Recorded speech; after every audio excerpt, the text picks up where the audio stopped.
اعوذ باللہ من الشیطان الرجیم، بسم اللہ الرحمن الرحیم۔ ولا تؤتوا السفہاء، اور نہ تم دو بے سمجھ یتیموں کو، اموالکم التی، اپنا مال وہ جن کو جعل اللہ بنایا ہے اللہ نے، لکم تمہارے لیے، قیاماً گزران کا سبب، وارزقوہم تم کھلاؤ انہیں، فیہا اس میں سے، وکسوہم اور پہناؤ انہیں،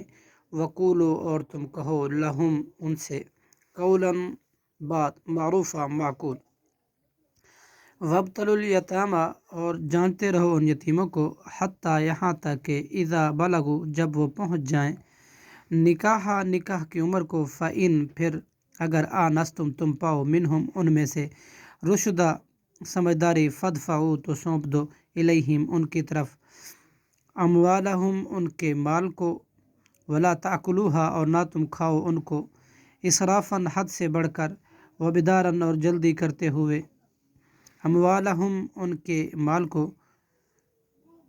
ولا تأکلوا اور نہ تم کھاؤ ان کو، اسرافاً حد سے بڑھ کر، وبداراً اور جلدی کرتے ہوئے،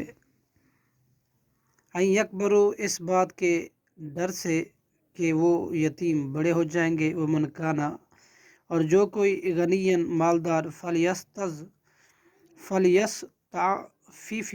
فلیستعفف تو چاہیے کہ وہ بچے، ومن اور جو کوئی کانا ہو فقیر، فلیأکل تو چاہیے وہ کھا لے، بالمعروف دستور کے موافق،